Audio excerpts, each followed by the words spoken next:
بچے پہ توجہ کیوں نہیں ہے؟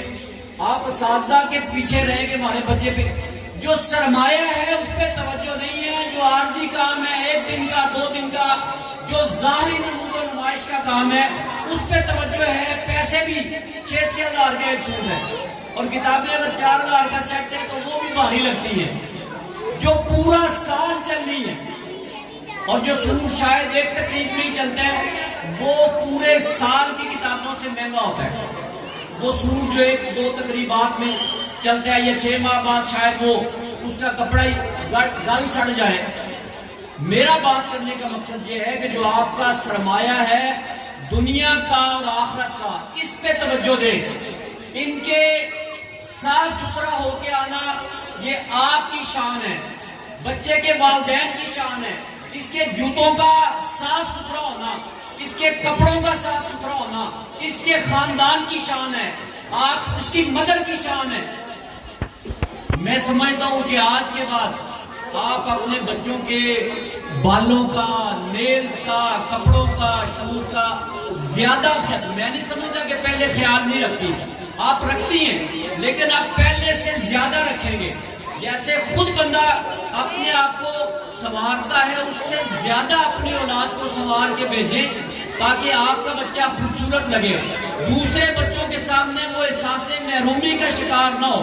جب بچہ احساس محرومی کا شکار ہوتا ہے تو پھر اسے کوئی بات سمجھ نہیں آ سکتی۔ جب وہ کم تری کا شکار ہوگا تو اس کا دماغ بھی کام نہیں کرتا۔ اس لیے اپنے بچوں کے لیے اپنے بچوں کو ایک بات اور کرتا چلو، ہم کیا کرتے ہیں بچوں کی صحت کا بھی خیال نہیں کرتے۔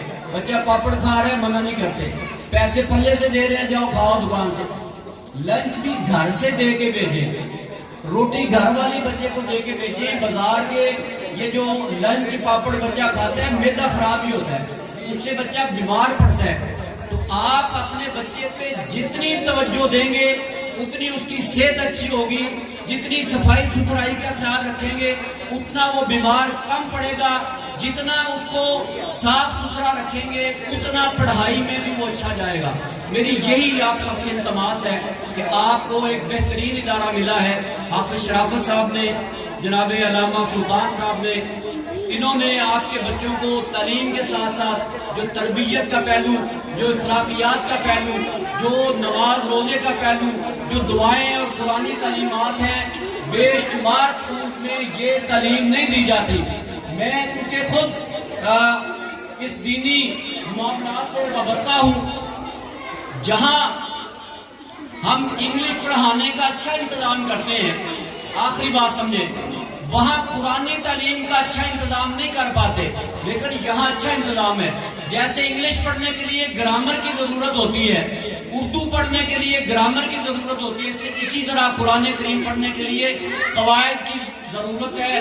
اس میں قلقلہ کیا ہوتا ہے، ادغام کیا ہوتے ہیں، اخفاء کیا ہوتا ہے، قلقلہ کے حروف کی ادائیگی کیا ہے، اور یہ چیزیں الحمدللہ میں سمجھتا ہوں یہاں پہ سکھائی جاتی ہیں، جبکہ کسی کو ان چیزوں کا پتہ ہی نہیں ہے۔ قرآن پڑھنے والے بے شمار لوگوں کو نہیں پتا کہ قلقلہ کیا ہوتا ہے، آپ کو تو کسی کو نہیں شاید پتا ہو سوائے اس کے جس نے حفظ کیا ہو، اس باجی کو پتا قلقلہ کیا ہوتا ہے۔ قلقلے کے حروف قرآن کریم میں کون سے ہیں، اخفاء کے کون سے ہیں، ادغام کے کون سے ہیں، اظہار کے کون سے ہیں۔ جس طرح انگلش پڑھنے کے لیے گرامر انتہائی ضروری ہے، اسی طرح قرآن کریم کو پڑھنے کے لیے یہ اس کی گرامر، اس کے قواعد پڑھنا یاد کرنا بہت ضروری ہے۔ کسی اور اسکول میں انگلش تو بچہ اچھی پڑھ لے گا، میتھ اچھا پڑھ سکتا ہے، اردو اچھا پڑھ سکتا ہے، لیکن قرآن کریم اچھا پڑھتا ہوا آپ کو کمزور ایمان میں نظر آئے گا، اور قرآن ہی آپ کی بھلائی کا سبب ہے، آپ کی آخرت کا سامان ہے۔ اللہ کریم ہم سب کو ملک و قوم کے مستقبل کی آب جاری کرنے کی، ان کی تربیت کرنے کی، ان کی بہتر تعلیم کرنے کی ہمیں توفیق عطا فرمائے، اور ہم اپنے ذاتیات کی بجائے اپنا جو سرمایہ ہے، ہم دنیاوی معاملات کی بجائے اپنا جو دنیا و آخرت کا سرمایہ ہے اس پہ ہم بھرپور توجہ دے سکیں۔ وما علینا الا البلاغ۔